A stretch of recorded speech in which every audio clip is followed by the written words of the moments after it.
Parlons aujourd'hui de télétravail. Pour aborder ce sujet, j'ai donc convié aujourd'hui Guillaume Ravera, qui est à mes côtés. Bienvenue Guillaume.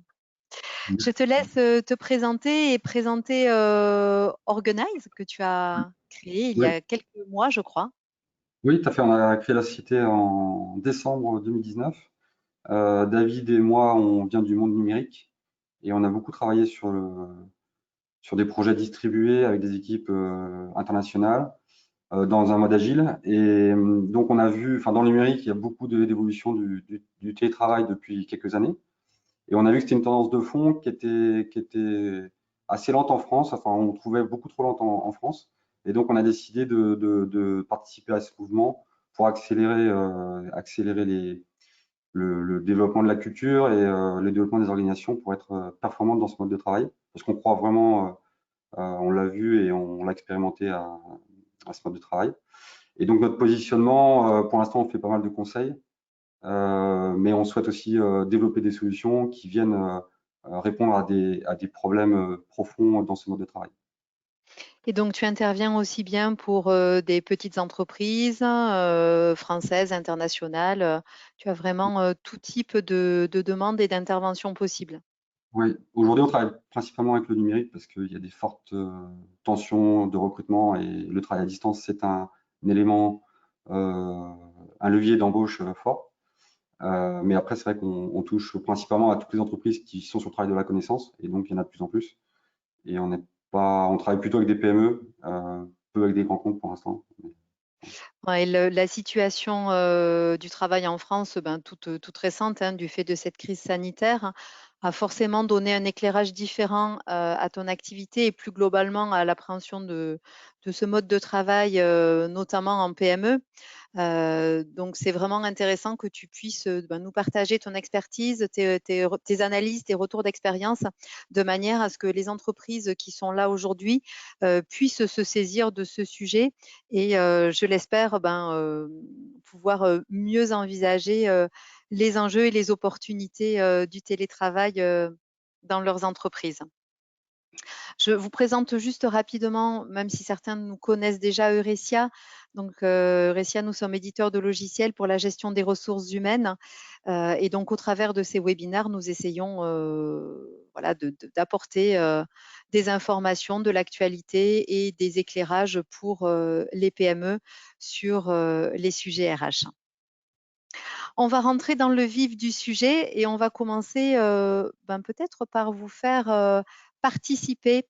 Vous êtes une quarantaine aujourd'hui à venir écouter ce sujet-là et nous aimerions savoir un peu où vous en êtes aujourd'hui dans votre entreprise, dans votre organisation, sur le sujet du télétravail. Donc, je lance le sondage. Hop, normalement, vous devriez le voir apparaître sur votre écran. On a plusieurs propositions à vous faire et on aimerait savoir du coup où vous vous situez. Est-ce que vous êtes plutôt ben, de fervents partisans de ce nouveau mode de travail? Est-ce que vous êtes ben, plutôt dans la situation d'écoute et d'analyse avec un mix de présentiel et de télétravail, où vous y allez mais à marche forcée, ou alors c'est pas du tout votre tasse de thé et vous n'avez pas du tout l'envie ni la possibilité d'aller vers du télétravail, ce qui serait quand même étonnant si vous êtes là aujourd'hui. Donc on vous laisse voter pour avoir une vue de votre situation. Donc pour le moment, on a plutôt une majorité sur un mix présentiel télétravail, ce qui semble être effectivement la situation de pas mal d'entreprises. Et du coup, Guillaume et moi, ben, on représente un peu ça aujourd'hui tous les deux. Guillaume, tu es à domicile et moi, je suis en poste à mon bureau. Mm. Merci pour votre participation. Vous voyez, on a 75% donc des réponses qui indiquent ben, que c'est un mix de présentiel et de télétravail. C'est la norme des entreprises françaises, Guillaume? Alors après, qu'est-ce qu'on entend par mix? Est-ce que c'est un jour, est-ce que C'est c'est la 2 jours, proportion. est-ce que c'est 3 jours? Et c'est là que c'est intéressant d'en discuter parce que les impacts, c'est pas les mêmes pour l'organisation. Donc on va en discuter aujourd'hui parce que c'est ça un peu l'idée, c'est de voir un peu en quoi ce nombre de jours fait que le télétravail est un sujet un mineur ou un sujet très très important pour l'organisation. Donc oui, c'est voilà. Après, donc moi je représente beaucoup les organisations à distance qui sont complètement distribuées. C'est notre modèle, c'est le modèle d'entreprise qu'on souhaite développer, qui sont des entreprises sans locaux. Et donc ce que je voulais, c'est vous présenter déjà en premier lieu les types de défis organisationnels que que ces organisations ont dans le travail à distance. Donc c'est une étude qu'on avait fait en 2019 en novembre surtout au niveau des acteurs du numérique, encore une fois, qui sont très pointus sur ce mode de travail. Et donc, on a interrogé des entreprises qui sont 100% télétravail, des entreprises qui sont en télétravail intensif et d'autres qui sont à 2 jours de télétravail. Et on a essayé de définir les types de défis, de collecter les types de défis de ces entreprises. Et donc, on a catégorisé ces défis et vous remarquerez que le principal défi, c'est la communication. Donc c'est voilà, ça représente un quart des défis. Les outils, on n'en parle pratiquement pas finalement. Vous voyez, ça paraît pas dans le camembert parce que les outils, bon, c'est des moyens, mais la communication et les pratiques organisationnelles, c'est ce qui nous empêche vraiment d'être efficace à distance. Donc je reviendrai en détail sur la communication, ce que ça représente en termes de défis. Le management, en France, c'est un frein fort, le changement de management et le changement de culture du manager, lié aussi à la confiance dans l'entreprise, donc qui est un frein au développement de l'organisation. L'organisation personnelle. Alors on a parlé beaucoup d'organisation personnelle dans ce confinement.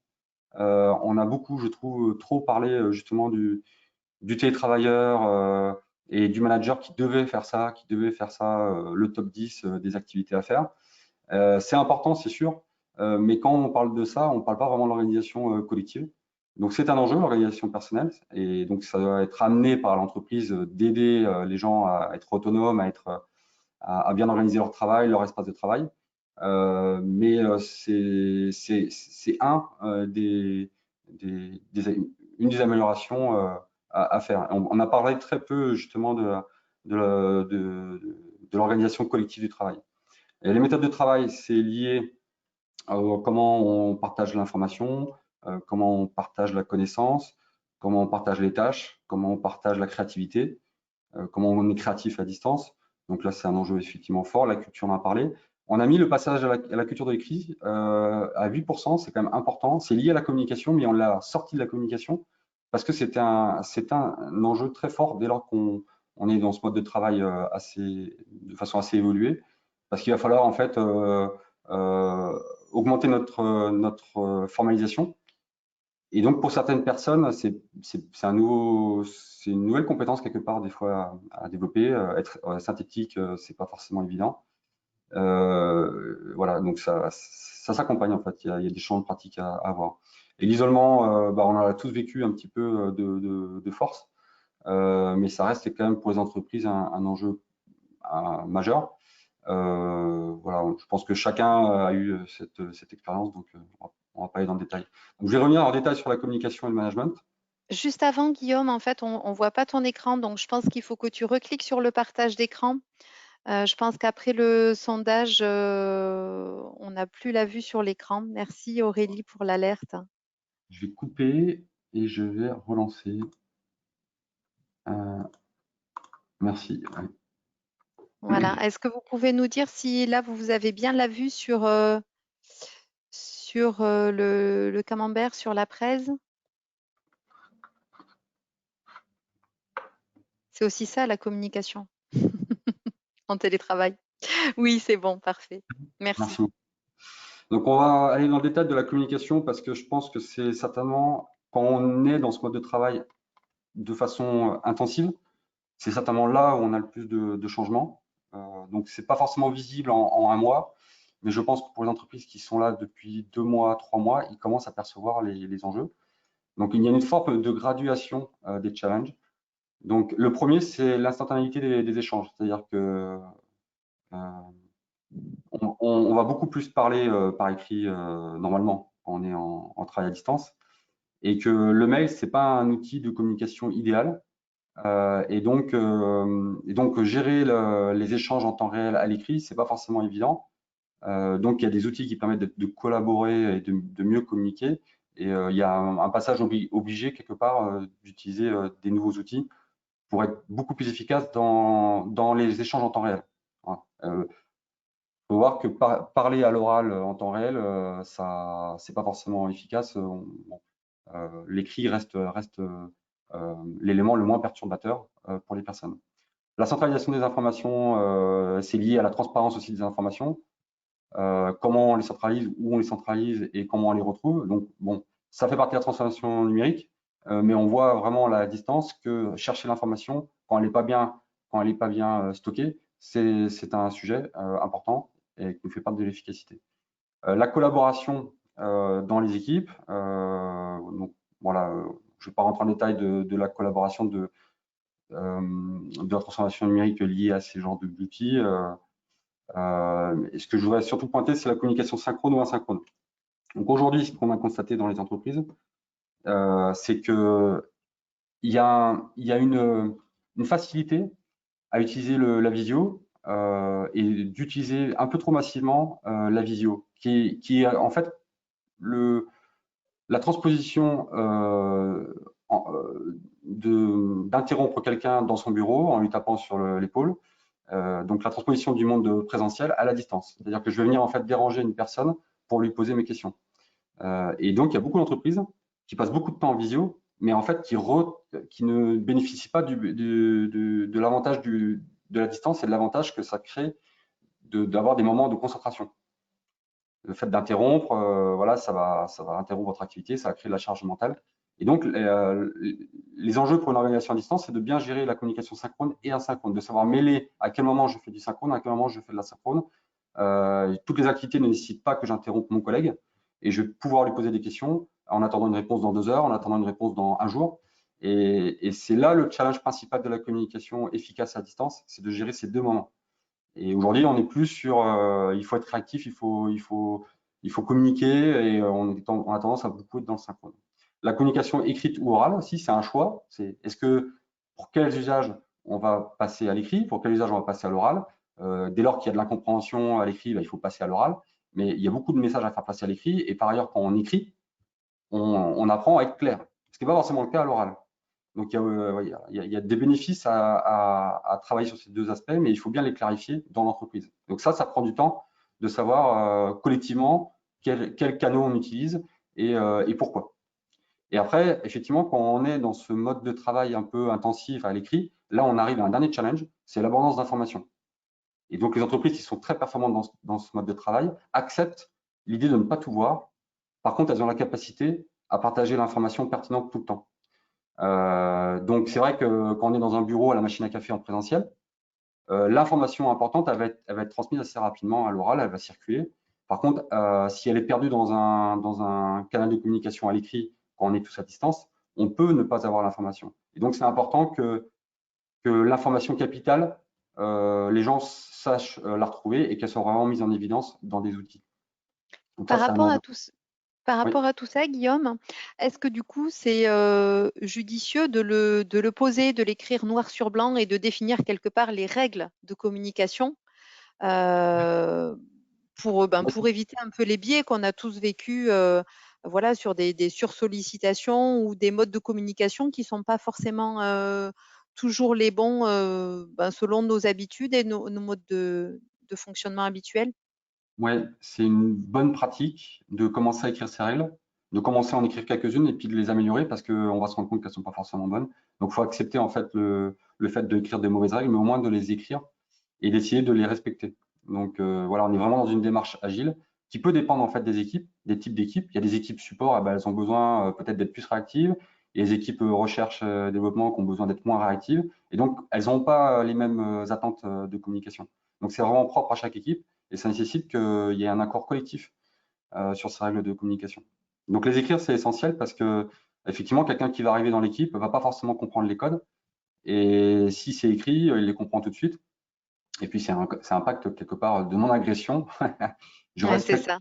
je respecte tes opérations et voilà. Mais ça prend du temps. C'est-à-dire que quand on en parle en formation, on essaie de mettre en évidence ces sujets-là, mais ça nécessite de beaucoup de pratique et de pratiques collectives pour, pour que, pour que l'organisation soit à l'aise. En tout cas, pour tous nos auditeurs du jour, c'est important au moins de se poser la question. Quels sont les modes de communication, les canaux de communication, les modalités de diffusion de l'information est-ce que je dois acter et diffuser des informations à l'ensemble des salariés partant du principe qu'on augmente le volume de télétravail ou qu'on passe tous en télétravail. Mm.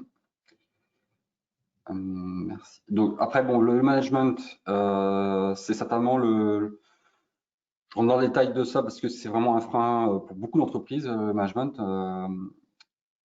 Donc, bah, on a été un peu le manager a été un peu forcé de se mettre en ordre de marche. Donc, ce qui est bien, c'est qu'au début, il y a eu beaucoup d'échanges pendant le confinement. Et le problème, c'est que des fois, il y en a eu trop. C'est-à-dire que là, les salariés sont plutôt commencent à être fatigués de faire des réunions parce qu'effectivement, le manager va avoir besoin de contrôler, d'avoir de la visibilité.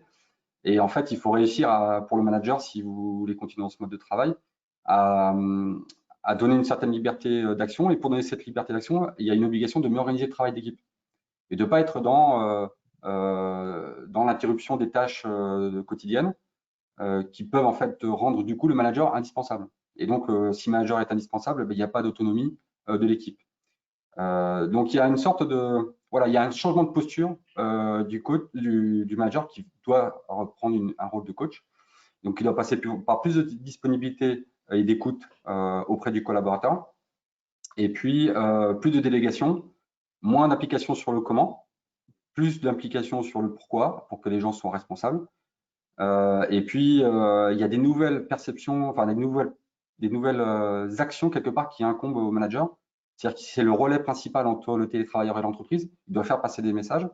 Et donc, il doit aussi percevoir les problèmes qui sont peut-être vus par d'autres acteurs en présentiel, mais qui sont moins visibles justement pour des gens dans les activités transverses. Et donc, le manager reprend encore plus d'importance. Il doit être en mesure de percevoir les tensions, d'être en mesure de les détecter, ces problèmes, et aussi d'amener des réponses pour comment gérer l'isolement, gérer les espaces de travail, gérer les risques psychosociaux. Et ça, être en mesure d'en parler, ça doit faire partie du rôle de manager, à distance, en tout cas. Voilà, donc ça, j'en ai terminé. Alors, il y a beaucoup de choses à dire, donc voilà, j'essaie d'être synthétique et j'espère vous donner des informations synthétiques. Comment Si faire du vous avez, travail? Oui. Juste, je précise, si vous avez des points qui vous questionnent, n'hésitez pas à les intégrer sur le chat et on privilégiera plutôt une réponse sur la dernière partie de l'intervention, Guillaume, pour te laisser Ouais, avancer sur les différents sujets. ouais. Voilà, donc là, vous êtes certainement dans cette partie-là, comment faire du télétravail une opportunité pour votre entreprise. Alors, vous n'êtes pas forcément dans cette optique-là pour l'instant, mais c'est celle-là que j'ai envie de vous soumettre. C'est-à-dire que là, aujourd'hui, on est en marche forcée. Et la discussion que certaines entreprises ont actuellement, c'est de savoir comment ce télétravail va transformer mon entreprise et comment je peux en faire une force. Donc pour cela, je vais faire un bref aperçu. Donc sur la partie salariée, je pense que tout le monde est convaincu. On n'a pas besoin de rentrer dans le détail. Pour le manager, je viens d'en parler. Ouais, il y a des bénéfices quand même. Il faut le présenter comme un bénéfice aussi pour le manager pour qu'il se transforme. C'est-à-dire qu'un manager qui n'accepte pas quelque part la distance, il faut le voir aussi comme un indice plutôt négatif ou un indice à traiter finalement, parce qu'il doit y gagner. C'est le manager de demain, c'est un manager qui est capable de travailler à distance sans problème. Donc ça s'accompagne et il faut bien les sensibiliser là-dessus. Après, les managers qui sont déjà à l'aise avec certaines techniques n'ont pas eu de problème trop avec la distance. C'est plutôt même un plaisir pour eux. Et je voulais surtout parler des opportunités liées à l'entreprise. Donc, amélioration de la marque employeur, on voit bien que les salariés sont de plus en plus exigeants. Ils vont l'être de plus en plus. Donc, communiquer sur le télétravail, oui, et sur sa manière de faire du télétravail, c'est encore plus important. Enfin, ça va devenir plus important. Ça ne l'est pas aujourd'hui. Vous mettez aujourd'hui 2 jours de télétravail acceptés. Bon, le problème, c'est que vous allez être en concurrence avec tout le monde qui fait 2 jours de télétravail. Et que du coup, la différence, l'indistinction, ça va être plutôt comment je mets en œuvre, comment je coordonne le télétravail vraiment et comment je le rends efficace.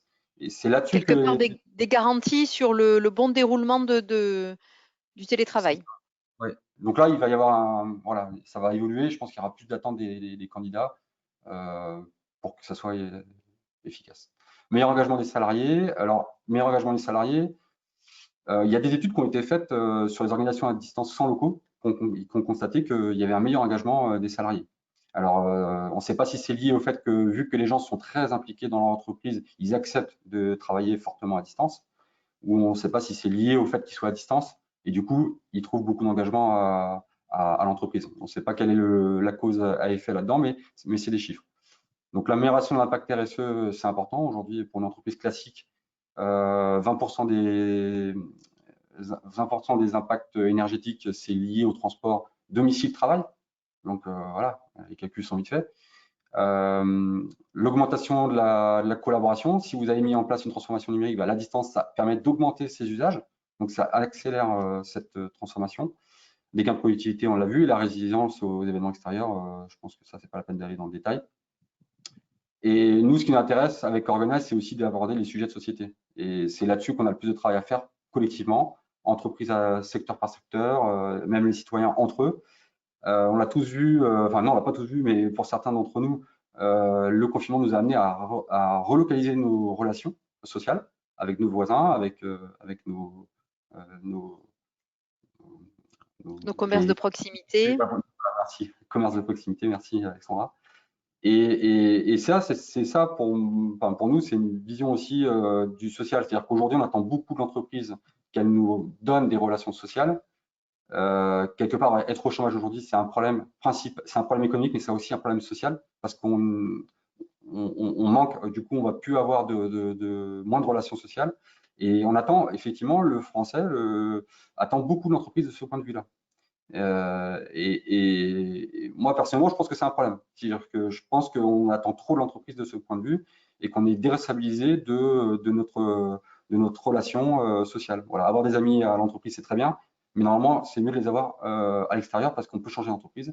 Et si vous avez que des gens qui viennent dans l'entreprise pour avoir des amis, c'est qu'il y a quelque part, il peut y avoir un problème de sens aussi dans l'entreprise. Voilà. Donc ça questionne pour moi, voilà, ça doit vous questionner aussi sur le sens que les gens ont à venir dans l'entreprise. Par ailleurs, je dis ça, mais il y a des entreprises dont le sens, c'est d'être ensemble, hein. C'est des bandes de potes et c'est très bien. Mais c'est affirmé et c'est comme ça. La redynamisation des territoires, voilà, stop à la centralisation des services et stop à l'augmentation des prix du loyer dans les grandes villes et habitons là où nous voulons habiter. Valorisation des actifs aidants. Aujourd'hui, on paye des gens pour s'occuper de nos personnes âgées dans les EHPAD. On paye des gens pour s'occuper de personnes éloignées. Voilà, si on est dans un mode plutôt éclaté, eh bien, effectivement, on peut valoriser les actifs aidants. Il y a des entreprises qui subventionnent en fait des programmes de ce type-là. Il ferait mieux de ne pas subventionner ces programmes-là et plutôt d'aider les collaborateurs à travailler à distance. Ça leur coûterait beaucoup moins, ils seraient plus performants et en plus, ils répondraient à un enjeu de société. Et après, le plus d'inclusion, le handicap, l'éloignement, voilà, ça participe tout ça à ces changements de société qui sont importants pour nous aujourd'hui, dans nos générations futures également.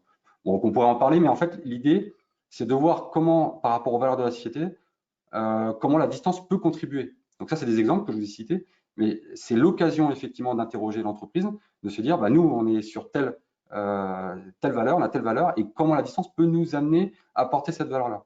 Et ça, c'est intéressant d'avoir ce débat dans l'entreprise.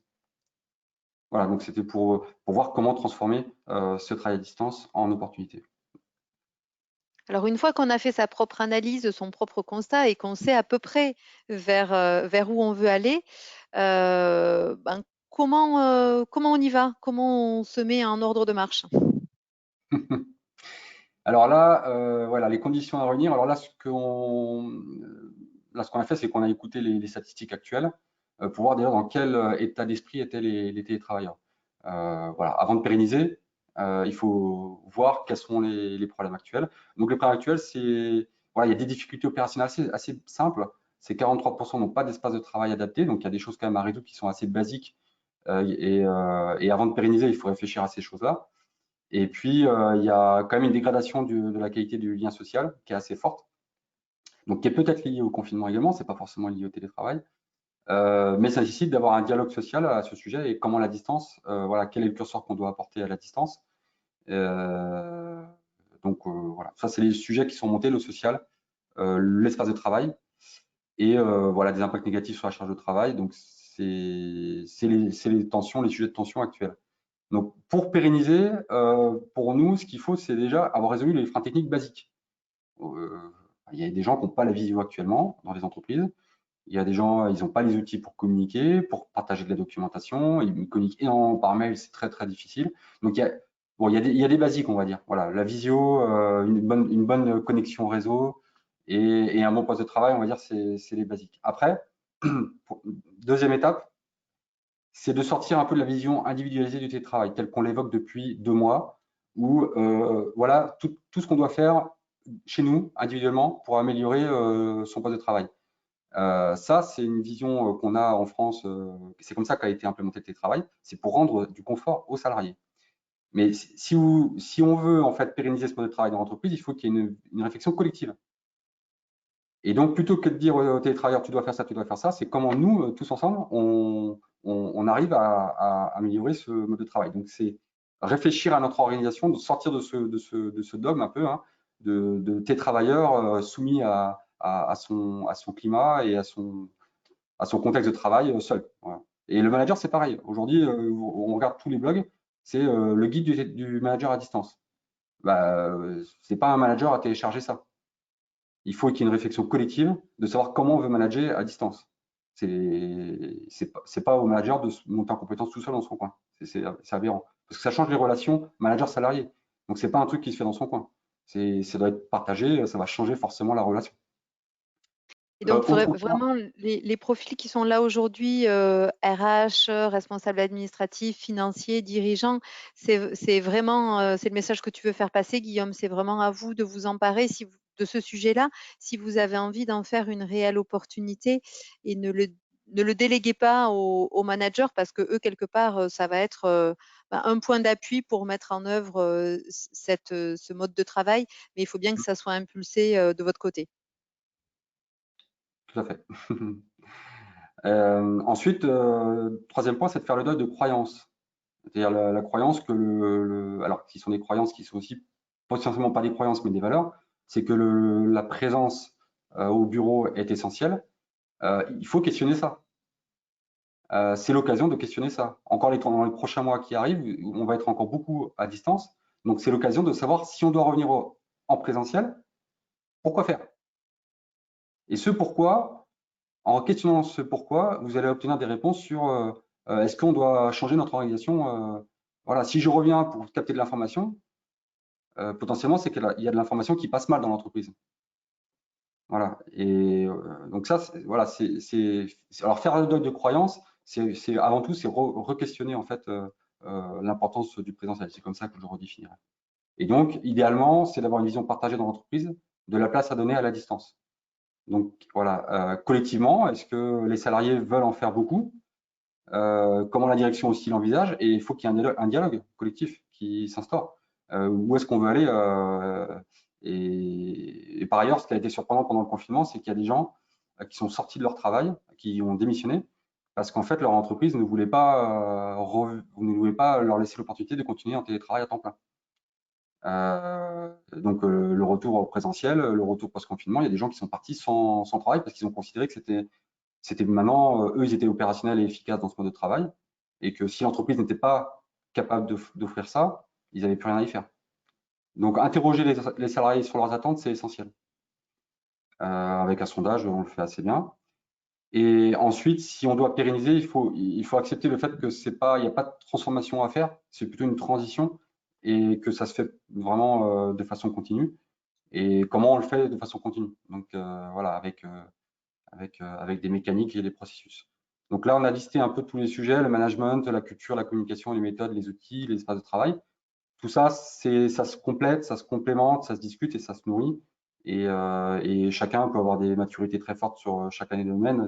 Chacun avance à sa vitesse, mais il y a beaucoup de choses à faire sur tous ces sujets-là.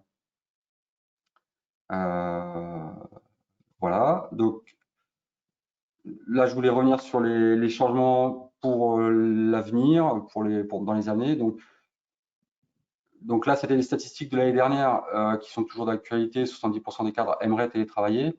En fait, ouais, il y a eu un sondage qui a été fait par Malakoff en mois dernier. Et donc, ça confirme en fait cette tendance. 73% des télétravailleurs souhaitent demander à pratiquer télétravail après confinement de manière régulière et ponctuelle. Bon, alors après, le problème de ces sondages-là, c'est qu'on ne sait pas trop si c'est un jour Ça veut ou tout et trois. rien dire. Voilà. Donc, c'est à vous de faire votre analyse. Chaque entreprise est différente, mais il y a une tendance de fond quand même. Un chiffre qui est intéressant dans le monde numérique, c'est qui est vraiment en avance sur la collaboration, parce qu'il y a beaucoup de facilité, il y a beaucoup de compétences assez développées sur la communication écrite et sur l'utilisation du numérique. Et donc, il y a 80% des ingénieurs informatiques expérimentés et qui étaient embauchés l'année dernière, qui ont bénéficié au moins de 2 jours, voire 3 jours de télétravail par semaine.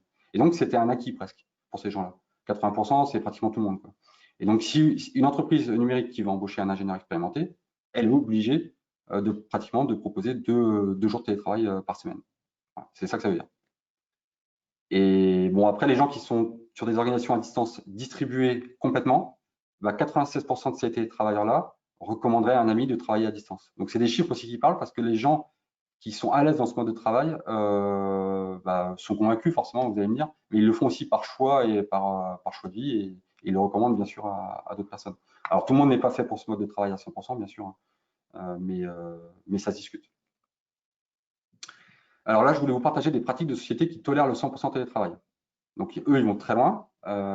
Et comment ils font pour gérer un peu toutes ces, voilà, tout ce qu'on est, tous les sujets sur lesquels on est confronté en présentiel. La culture, forcément, c'est au cœur de la confiance est au cœur de leur culture. C'est pas un débat, hein, c'est clair. C'est comme ça qu'ils embauchent d'ailleurs les gens, c'est que des fois ils les voient pas, donc ils ont fortement confiance en eux. Le management, on passe plus du tout à un contrôle des horaires. Les horaires, c'est pas un sujet. Alors, ça peut être un sujet pour se synchroniser. On peut se dire, on doit se voir de telle heure à telle heure. Mais par contre, il n'y a pas de contrôle sur à quelle heure tu commences, à quelle heure tu finis. Ça ne veut pas dire que non plus qu'il faut quand même faire attention à la déconnexion, aux charges de travail, etc. Mais on laisse quand même l'opportunité au télétravailleur d'ajuster son mode de travail en fonction de ses préférences et de son efficacité. En revanche, on passe plus de temps à contrôler les résultats, donc il y a un management qui s'est adapté à ce mode de travail complètement. Donc la communication, il y a beaucoup moins de mails internes et beaucoup plus de communication par messagerie instantanée, ce qui amène d'autres challenges, hein, on l'a vu tout à l'heure. Donc la solution qui est la plus utilisée, entre guillemets, c'est Slack, vous avez aussi Teams et Discord. Donc les entreprises qui vont déjà dans ce mode de communication passent un cran supplémentaire. Maintenant, il faut voir effectivement comment on gère le mail interne. Le mail interne n'est plus utilisé dans beaucoup d'entreprises. La cohésion, alors la cohésion, c'est souvent le problème lié à la distance, c'est la perte de lien. La perte de lien, c'est impossible d'avoir un esprit d'équipe à distance, on n'a pas le sentiment d'appartenance, ça c'est des croyances. Il faut voir que les entreprises qui sont à distance à 100%, les avis de ces télétravailleurs, c'est qu'ils sont ravis, ils ont des relations sociales très fortes avec les collègues, tout simplement parce qu'en fait, déjà, ils sont dans l'entreprise pour les bonnes raisons. Donc, ils ont choisi l'entreprise dans laquelle ils allaient travailler et pas parce c'est à 5 km du boulot. Et par ailleurs, ils ont des rituels réguliers qui sont très forts. Des rituels, des rendez-vous préparés, planifiés, organisés, pendant lesquels ils vont créer des relations fortes. Et quand ils vont se voir, ça va être fort. Donc, c'est ça aussi, justement, le retour au présentiel, ça doit aussi nous amener à questionner ça. Est-ce que j'ai besoin de venir un vendredi alors que je vais discuter avec personne? Voilà. Il vaut mieux venir une fois dans la semaine et que j'ai des relations fortes avec mes collègues plutôt que de rester enfermé dans mon bureau. Et donc c'est un peu ça, en fait, ils répondent un peu à ça. Ils disent on se voit pour des bonnes raisons. Les réunions, donc effectivement, ils font les réunions, c'est tout en visio par défaut. Même quand il y a des gens qui sont dans des lieux qui sont dans une même salle, ils vont toujours faire des meetings en visio. Et par ailleurs, ils vont enregistrer les sessions pour que quelqu'un qui n'était pas là puisse y participer. Et enfin, le social, donc voilà, c'est un sujet dont on a beaucoup parlé, du café à distance. Voilà. Pour certaines entreprises, ils ont mis en place des outils carrément pour créer des moments de convivialité automatique, surtout pour les grandes entreprises, avec des sites différents. Et ben, il y a des outils qui permettent en fait de créer des cafés virtuels aléatoires Et donc, il y a plein d'outils comme ça qui se créent sur le social, qui sont utilisés par des entreprises 100% télétravail pour répondre à ces enjeux. Donc, j'essaie d'aller vite parce qu'il y a beaucoup de choses à dire sur ces sociétés-là, qui beaucoup sont américaines, parce qu'elles ont eu des problèmes avant nous sur le loyer, sur le prix des salaires qui était très élevé dans la Silicon Valley. Donc, ils ont eu à développer ce genre d'organisation. Nous, on est un peu en retard, mais elles ont mis en place des pratiques qu'on peut réutiliser et qui peuvent nous inspirer. Voilà. Après, le changement structurel accéléré par la distance, d'un point de vue RH, on en parle depuis quelques années, c'est le développement des soft skills. Eh ben, avec la distance, ça devient encore plus important. J'ai parlé de communication écrite, communication orale. La communication orale devient encore plus importante. Donc, voilà, les soft skills vont venir un enjeu pour embaucher à distance. Le recrutement régional, voire national. Voilà, j'ai pas de contrainte à embaucher un Breton si je suis à Toulouse. Euh, voilà. Après, il faut faire attention à l'enjeu salarial. C'est un vrai sujet. Une entreprise parisienne pourrait avoir tendance à embaucher des gens pas chers à droite à gauche. Donc, il y a quand même une réflexion globale à avoir sur la rémunération. Le commerce, voilà, commerce, on en fait déjà beaucoup à distance, mais comment effectivement je peux utiliser à distance pour en faire un bénéfice? C'est de faire des commerciaux qui sont à la fois proches des clients et éloignés des équipes. Voilà, comment on le gère. Le rapport au travail, aujourd'hui, on a découvert la liberté qu'on était capable en fait de travailler efficacement tout en étant libre. Donc le rapport au travail change. Et donc ça aussi, il faut l'accepter et l'étudier pour ne pas être complètement à l'opposé des attentes des candidats. Et la digitalisation du management, qui est un pas essentiel pour moi, parce que le manager va être de plus en plus important et les outils de digitalisation aujourd'hui sont plutôt rares. Mais vu qu'il y a plus en plus d'importance, il y aura plus de choses à faire, plus d'informations à collecter pour le manager. Voilà, le manager augmenté sera une évolution des années à venir. Moi, c'était un peu pour évoquer un peu tous les sujets qui peuvent évoluer. Il y en a plein d'autres. C'était juste une ouverture. En tout Euh, cas, oui, c'est intéressant tout ce que tu nous as dit parce que je pense qu'il y a beaucoup de choses qui sont applicables, y compris dans des petites structures, hein, avec, comme tu le disais, ben, soit une volonté d'aller vraiment sur un changement complet d'organisation, si l'activité le permet évidemment, ou d'y aller par petites touches en mode impressionniste sur quelques jours de télétravail pour voir déjà comment ça se passe en essayant au moins de pérenniser ça. En tout cas, voilà, tu nous as apporté un éclairage, je trouve, complet et avec de bonnes pratiques qui me semblent applicables par tous. N'hésitez pas, hein, si vous avez des questions, on est encore 5 minutes ensemble.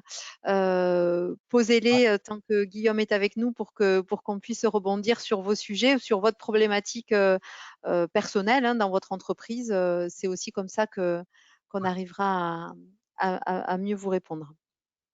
alors, pour compléter, on a mis en place une solution qui s'appelle Pratix, qui est une solution de partage de pratiques organisationnelles liées à la distance. Donc, il y a beaucoup de pratiques en anglais, parce que c'est des entreprises anglaises qui ont beaucoup communiqué dessus. Mais bon, on a tout à faire en France, donc on espère que cette plateforme va être nourrie des entreprises. Et vous trouverez notamment beaucoup de pratiques sur l'onboarding, l'intégration, le recrutement. Donc, voilà, dans la partie culture, il y a pas mal de pratiques qui peuvent être prises. Mais on touche aussi au management.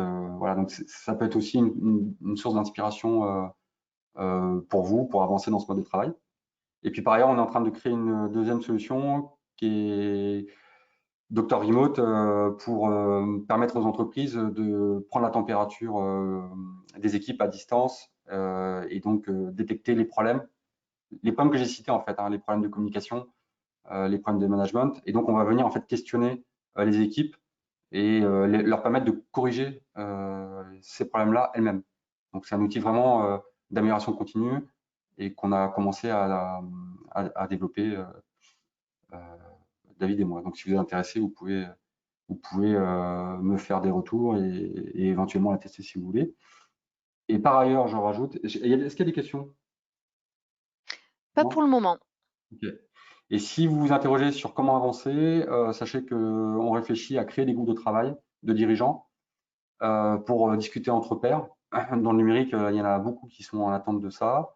Voilà, donc si vous êtes intéressé pour pour participer à ces groupes de travail pour votre secteur d'activité ou voilà, vous pouvez revenir vers La, moi. Et la créativité, c'est le maître mot, ça serait peut-être le mot à retenir. Ne vous fixez pas de barrières et soyez créatifs en concertation avec les salariés. ah oui, la concertation avec les salariés, sans aucun doute. Aujourd'hui, c'est l'occasion justement de recréer du lien, enfin, du lien, recréer du lien, c'est un peu gros, mais c'est un vrai sujet collectif. Il est clair que chaque entreprise, on a tous une culture propre. Les gens qui sont venus travailler dans nos entreprises, elles sont venus pour certaines raisons. La distance peut être un problème, peut être très demandé par certains. Ça va vraiment dépendre de chaque entreprise. Et donc, ça doit être discuté ensemble, quoi. Il y a forcément le dirigeant doit avoir une vision et doit avoir mais même s'il est pour, même s'il est contre, euh, c'est prendre en compte l'avis des salariés, ça me paraît évident. S'il n'est pas pris en compte, euh, bon, on risque de passer à côté d'une transition intéressante pour l'entreprise. Salima nous pose une question. Elle indique que le télétravail à proprement parler est très réglementé. Alors j'imagine que vous parlez de la situation dans votre entreprise, Salima. Les jours doivent être fixés. Quid du télétravail à la carte? Alors qu'est-ce que vous entendez par le à la carte? Est-ce que c'est faire ce qu'on veut quand on veut sans en informer l'entreprise? Ça paraît compliqué. Mais il y a peut-être le cadre, Alors, Guillaume, à redéfinir. c'est pas obligatoire d'avoir un cadre réglementaire. Enfin, de respecter, de mettre une charte, de mettre un accord collectif. Ça peut être fait vraiment selon les personnes. Vous pouvez très bien dire telle personne va faire 100% de télétravail, j'accepte pour telle personne, etc. Vous êtes libre de le faire. La loi dit le télétravail se met en place à partir d'un accord formel ou informel même entre un salarié et son manager. Donc c'est un peu comme une démission. Vous pouvez démissionner à l'oral. Est-ce que c'est mieux de démissionner à l'oral ou à l'écrit? Bon, il vaut mieux l'écrire déjà, premièrement. Deuxièmement, si vous le faites à la carte, ça pose quand même des questions. Il va y avoir peut-être de la jalousie, il va peut-être, enfin, ça va créer le fait de pas écrire des règles. C'est un peu dangereux parce que vous allez créer euh, des, des privilèges. Ça peut être vu comme des privilèges du coup pour certaines personnes. Et voilà, donc on n'est pas favorable à ce que ce soit nous personnellement qu'on accompagne. On n'est pas du tout favorable à ce que ça soit fait selon les personnes. Il faut vraiment que ça soit réfléchi. Et par ailleurs, si vous acceptez à une personne de faire beaucoup de télétravail et qu'il y a beaucoup de personnes qui sont en présentiel, cette personne-là risque d'être isolée, à moins que son travail soit très différent et qu'elle ait très peu d'interaction avec les personnes. Mais voilà, elle peut être isolée du reste de l'équipe. Donc ça amène quand même, c'est pas neutre, quoi. La facilité de donner le télétravail à quelqu'un, ça peut être très compliqué finalement. Donc Bah, on, j'en profite pour vous dire que ben, avec Eurecia, par exemple, on a un type d'absence qui du coup n'est pas une véritable absence, qui s'appelle télétravail et qui permet de visualiser sur le planning de congés et d'absence pour chaque équipe qui est en télétravail, en présentiel, en formation, en déplacement, en congé. Et donc ça facilite ben, quand on est dans cette situation où il y a beaucoup de télétravail de voir, ben, demain je serai au bureau, est-ce que je vais voir un tel, un tel, un tel? Ah ben non, il est absent, il est en télétravail, donc je vais favoriser plutôt la visio ou un coup de fil si j'ai besoin vraiment de travailler avec lui. En tout cas, c'est vrai que l'anticipation, ça a quand même du bon de ne pas se retrouver du jour au lendemain à ne pas savoir qui sera présent ou absent. ouais, tout à fait. Et Gaël nous demande quel type de règles du travail à distance conseillez-vous? Peut-être quels sont vraiment les points qui te paraissent essentiels? La première règle, je dirais, la plus importante, c'est la disponibilité. C'est à quel moment on est disponible dans la journée. Donc c'est un accord entre l'équipe, c'est dire j'attends que vous soyez toujours disponible de telle heure à telle heure. Si c'est 9h-17h, vous voyez bien que par rapport à ce que je viens de dire, vous recréez en fait le présentiel et vous n'avez pas besoin d'être de 9h à 17h tous connectés en même temps. Donc, on peut dire les horaires de travail, c'est 9h-17h, c'est pas le problème. Mais par contre, de dire je veux qu'on soit très réactif de 10h à midi, c'est donner la possibilité aux personnes, de commencer plus tôt quand ils veulent, de travailler sur des tâches individuelles, de se concentrer, d'avoir des temps de temps de concentration. Et donc, je dirais, voilà, c'est ça, c'est la règle. La règle, c'est les temps de synchronisation qu'on s'autorise et le temps de réactivité également sur les canaux de communication. Il y a, par exemple, pas mal de gens qui considèrent que quand je pose une question sur Slack, on doit me répondre dans 2 minutes. Ouais, mais sauf que je suis peut-être en train de faire autre chose. Et du coup, s'il y a une attente très forte, si la personne est en retard, il peut avoir une perception qu'il y a un problème. Il peut avoir une perception qu'il n'est pas engagé, qu'il est en train de faire de la lessive, qu'il est en train de faire de jeux vidéo, peu importe. Il peut y avoir une perte de confiance. Donc, en fait, il faut clarifier, voilà, cette exigence de réactivité. Donc, je dirais ça, les temps de synchronisation dans la journée et les temps de réactivité sur les outils de communication. Les deux règles principales. Et la boucle est bouclée puisque tu disais en introduction que le principal enjeu, c'était de régler la question de la communication. Donc, voilà, ça fait vraiment partie du point essentiel à auditer et à améliorer dans votre situation de télétravail partiel ou de télétravail total. Malheureusement, il est 11h48, donc je vais devoir vous dire qu'on va se quitter. Guillaume, c'est passé extrêmement vite. Merci pour toutes ces informations et pour ta disponibilité. Avec Pour ceux qui quitteront la salle, n'oubliez pas de télécharger le support qui a été présenté aujourd'hui. Il est à votre disposition et vous pourrez ainsi bénéficier des liens qui sont proposés par Organize et également des coordonnées de Guillaume si vous souhaitez échanger avec lui par email. Est-ce que tu veux rajouter un dernier mot? Eh bien, deux mots. Je te remercie beaucoup, Alexandra, de m'avoir invité à discuter de ce sujet très important. Merci beaucoup à Russia et à toi. Et deuxième mot, c'est voilà, il y a marqué Enjoy Remote. On a tout à faire en France pour en faire un sujet vraiment de société et pour les entreprises un vecteur de transition intéressante. Donc voilà, prenez du plaisir, j'espère, avec ce mode de travail et voilà. Gardons confiance dans ce mode de travail et développons-le. Merci à tous, merci de votre participation. En quittant la session, je vous demande juste de bien vouloir répondre aux deux, trois questions ou de vous exprimer. C'est toujours intéressant d'avoir vos retours à chaud sur la session et puis j'espère vous retrouver très vite pour un nouveau sujet. Merci beaucoup. À très Merci. bientôt. Au revoir.